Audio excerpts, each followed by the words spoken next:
मतदाताहरू। यही बेला हो कर मार्ने मार्नुस् मतदाताहरू, कतै खाली राख्नुहुन्छ भर्नुस् बैंक खाताहरू। यही बेला हो कर मार्ने मार्नुस् मतदाताहरू, कतै खाली राख्नुहुन्छ भर्नुस् बैंक खाताहरू।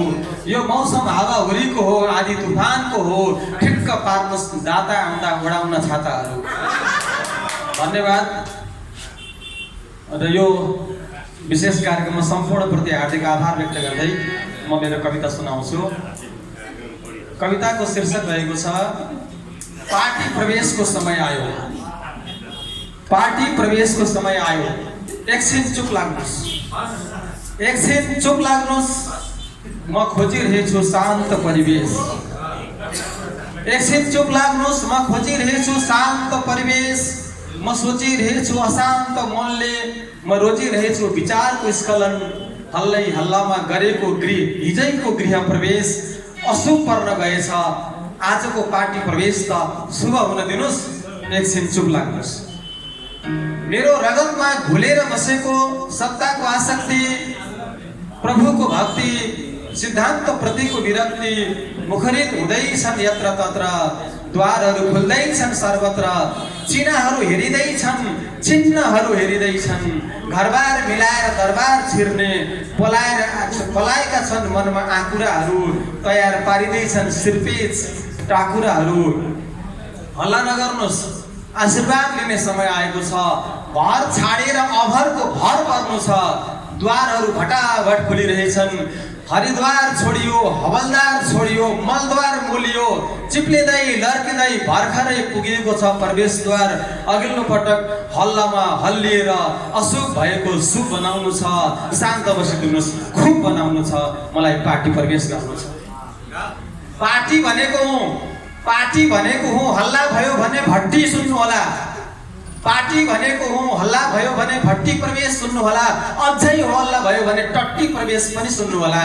कृपया शान्त बसिलिनु होला, कृपया शान्त बसिलिनु होला। म मौनतापूर्वक सुनिलिनुहोस्। हल्ला मचाउन पार्टी प्रवेश गर्न चाहन्छु। शिर खाली भयो, सिर्फेसले भर्न चाहन्छु।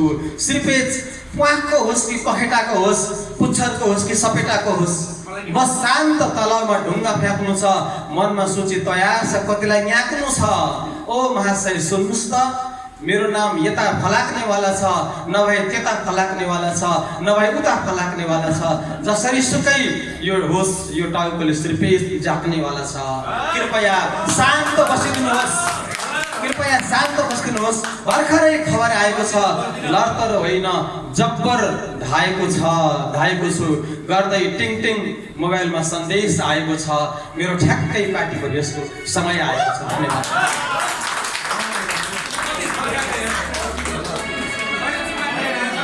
धन्यवाद। देवराज सरको यो चोटिलो पार्टी प्रवेशवाला कविताको लागि हार्दिक आभार व्यक्त गर्न चाहन्छौँ। सिस्नुपानी मकवानपुर। आज हामी सिस्नुपानी नेपालले 24 वर्ष पुरा गरी 25औं वर्ष प्रवेश गरेको अवसरमा हरेक वर्ष वैशाख 19 गतेलाई सिस्नुपानी दिवस मनाउँदै आइरहेको छ। र यसै क्रममा आज हामीले मकवानपुरमा पनि सिस्नुपानी दिवस मनाउँदै यी रमाइला हास्य व्यङ्ग्यात्मक कविता, गीत, गजल, मुक्तक र व्यङ्ग्यात्मक लेख गीतहरू प्रस्तुत गरिरहेका छौँ। यसै क्रममा आफ्नो प्रस्तुतिको लागि म गजल मञ्च मकवानपुरका अध्यक्ष केशव समर्पणलाई यहाँ मञ्चमा जित्याउँछु।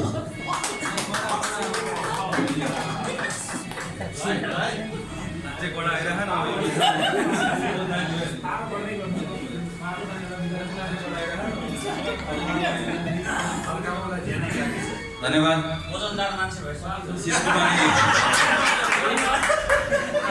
सिस्नुपानी दिवसको सर्वप्रथम म शुभकामना दिन चाहन्छु। वास्तवमै सिस्नुपानी दिवस, सिस्नुपानी भन्दा नि अर्को आगो भएर आएर मनाइरहेको छ हामीले। पानी पनि आउँदैछ। म गजल सुनाउन गइरहेको छु। नआउनु पर्थ्यो तर ऊ कुसमयमा आयो, आफ्नै हो आफ्नै भए नि आँखामा भिजायो। नआउनु पर्थ्यो तर ऊ समयमा आयो, आफ्नै हो आफ्नै भए पनि आँखामा भिजायो। अभावमा यस्तो पनि गर्छन् बाहरूले बुझ्न जरुरी छ। सबै बाहरू विद्यार्थीका बाहरू अभावमा यस्तो पनि गर्छन् बाहरूले बुझ्न जरुरी छ। अभावमा यस्तो पनि गर्छन् बाहरूले बुझ्न जरुरी छ। आमाको लास छोपे अनि छोरो विदेश पठायो, नआउनु पर्थ्यो तर उसको समयमा आयो। सुधार गृहमा भेटियो र उसको नाम सोधियो। सुधार गृहमा भेटियो र उसको नाम सोधियो। जवाफमा थर नेपाल नाम बुद्ध बतायो। समयमा आयो। नाङ्गो ज्यानले राष्ट्रियता के जाग्थ्यो र खै। नाङ्गो ज्यानले राष्ट्रियता के जाग्थ्यो र खै। यो 4 शेरको गजल अन्तिम शेरमा छु। नाङ्गो ज्यानले राष्ट्रियता के जाग्थ्यो र खै। नाङ्गो ज्यानले उसले लात छोप्नलाई झन्डाको गट्टु लगायो। समय आयो।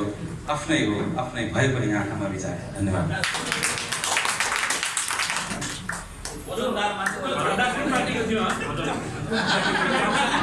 धन्यवाद। निकै नै यो गम्भीर गजलको लागि केशव समर्पणज्यूलाई धेरै धेरै धन्यवाद। अबको क्रममा कविता वाचनको निम्ति म निम्त्याउँछु आदरणीय गुरु विष्णु प्रसाद गौतम सर।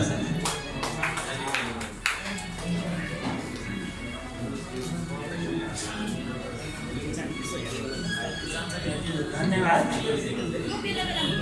स्नुपानी दिवसको समारोहमा आयोजित यस एउटा रमाइलो कार्यक्रममा सहभागिताको अवसर दिनुभएकोमा हार्दिक आभार व्यक्त गर्दछु। र यहाँ अब धेरै चोटिला धेरै मिठा रचनाहरू सुनियो। सम्पूर्णमा सम्बोधन ऐजन भन्दै मैले एउटा रचना पस्किने अवसर पाएकोमा म आफै आभारी छु। त्यति चोटिलो नहोला।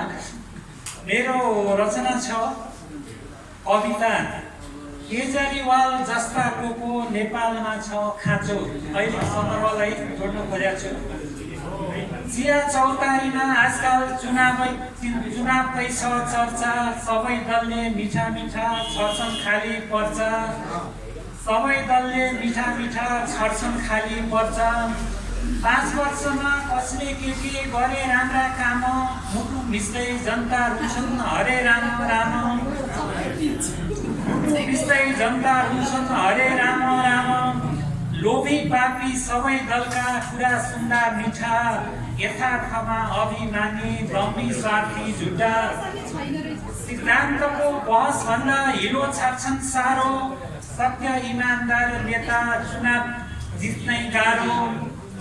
जुन जोगी आउँछन् सबै कानै चिरेकै छन्। नातावाद र झोलावादमा सबै डुबेकै छन्। घाँस बाँस कपासको त छैन यिनलाई चासो। केजरीवाल जस्ताको पो नेपालमा छ खाँचो। केजरीवाल जस्ताको पो नेपालमा छ खाँचो। नेपालीको जनजीवन सधैँ रुन्चे हाँसो। नेपालीको जनजीवन सधैँ रुन्चे हाँसो। अर्थतन्त्र खस्कँदो छ छैन राम्रो चाल। जुनै दललाई जिताए नि तिनै माल माल। नातावाद र भ्रष्टाचारको बिगबिगी छ चर्को। अबिर घस्दै पार्टी छाड्दै टिकट पाउने लर्को।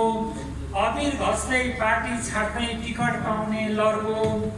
सच्चा त्यागी नेता अब ओझेल पर्दै गए। मोटो रकम चन्दा दिन सक्ने अघि बढे। यो दल राम्रो भन्ने आधार सबले गुमाएकै हुन्। नातावाद र कृपावादमा सबै फसेकै छन्। नातावाद र कृपावादमा सबै फसेकै छन्। हाम्रो होइन राम्रो मान्छे छानी भोट हालौँ। आफ्नो ठाउँको पीर मर्का सुन्ने मान्छे रोजौँ। आफ्नो ठाउँको पीर मर्का सुन्ने मान्छे रोजौँ। धन्यवाद। त्यति सोच्नु भयो।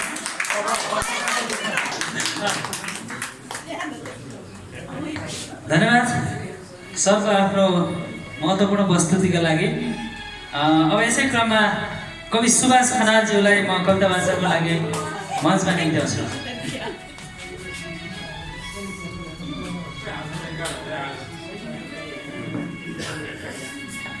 धन्यवाद। हास्यव्यङ्ग्य लेख्न गाह्रै छ जस्तो लाग्छ मलाई चाहिँ। लेख्न त्यति आउँदैन। एउटा कविता सुनाउँछु, कलेक्सनकै हो। चुपचाप बिजनेस शीर्षकको कविता। तपाईँ जति बढी बोल्नुहुनेछ उति नै घाटा बेहोर्नुहुनेछ। तपाईँ जति बढी बोल्नुहुनेछ उति नै घाटा बेहोर्नुहुनेछ। यसो गर्नुहोस्, चुपचाप बिजनेस चलाउनुहोस्। साधारण जनता हो भने ननिकाल्नुहोस् प्रतिरोधी आवाज। बरु जो विजयी देखिन्छ तर्कमा मतमा उतैपट्टि लर्काउनुहोस् टाउको। नाफै नाफामा हुनुहुनेछ। नेता हुनुहुन्छ भने नबोक्नुहोस् अडान। अलिक मौन आवाजमा हुन्छ हुन्छ मात्र भन्नुहोस्। सकेसम्म टाउको मात्र हल्लाउनुहोस्। फेरि बोल्नु भयो भने तपाईँकै वचनले तपाईँलाई पक्रिनेछ। इतिहास व्यक्ता हुनुहुन्छ, नखोतल्नुहोस् पुराना चिहानहरू। भेटिन सक्छ जबरजस्ती हत्या भएका सत्यका कङ्कालहरू। बहुप्रतिष्ठित बुद्धिजीवी, चिन्नुहोस् आवाजको बजार मूल्य र बोल्नुहोस् त्यसै अनुकूल। त्यसबाहेक चुपचाप बस्नुहोस्। प्रशासकहरू, कम बोल्नुहोस्, भलादमी देखिनुहोस्। टेबुल माथि भन्दा तलबाट बढी काम गर्नुहोस्। चुपचाप बिजनेस आफै चल्नेछ। न्याय प्रशासक र व्याख्याताहरू सबैभन्दा आधिकारिक र सहज ठाउँमा हुनुहुन्छ। चुपचाप बिजनेसका मालिक उत्पादन यहीबाट बढी सम्भव छ। चुपचाप बिजनेस चलाउनुहोस् र मालामाल हुनुहोस्। बिचौलिया हुनुहुन्छ, गौरवबोध गर्नुहोस्। यो तपाईँकै समय हो। समय फर्की आइरहेछ। अवसर खेर नफाल्नुहोस्। सेकेन्डको उपयोग गर्नुहोस्। पत्रकारहरू, सबैभन्दा बढी थाहा पाउनुहोस् र सबैभन्दा कम लेख्नुहोस्। चुपचाप बिजनेस आफै चल्नेछ। शिक्षक हुनुहुन्छ, आचरण एकातिर शिक्षण अर्कोतिर हुँदा केही छैन। कुनै सामाजिक कुरा सिकाउनु जरुरी छैन। असामाजिक उद्योग र यसको नाफाबारे बढी चिन्तित हुनुहोस्। लेखक र कलाकार, आफ्नो किताले बवण्डर खराबी गरे पनि सुईको नपाउनुहोस् र चुपचाप रहनुहोस्। यो समय बढी बकबक गर्नु ठिक होइन। पटक पटक भन्नुहोस्, देश सङ्कटको घडीमा छ। हामी सबै सङ्कटमा छौँ। मौन रहनुहोस्, कम बोल्नुहोस्, चुपचाप बिजनेस चलाउनुहोस्। धन्यवाद सुभाष सर। आफ्नो निकै नै चोटिलो कविता प्रस्तुत गरेर यहाँबाट बिदा हुनुभयो। अबको क्रममा मुक्तक लिएर आउँदै हुनुहुन्छ झरना साहित्यिक परिवारका अध्यक्ष दीपक गौतमजी।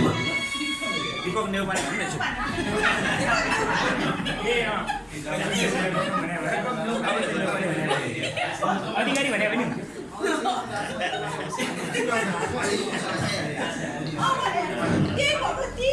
ठिकै छ। राजकुमार नेउपानेको अध्यक्षतामा भएको कार्यक्रममा अनिता गौतम हुनु र दीपक चौलगाई हुनु पनि फरक छैन। ठिक छ। नेउपाने सिस्नुपानीलाई बधाई। यति मात्रै भन्छु, निरन्तरताको कामना। निदाएको सिस्नुपानीले आफैलाई सिस्नुपानी हानेको छ। जागिरहनुपर्छ। शुभकामना। केही मुक्तकहरू वाचन गर्छु। खर्च गर्न 2-4 करोड धन भए पुग्छ। विसङ्गत वर्तमानबाट खर्च गर्न 2-4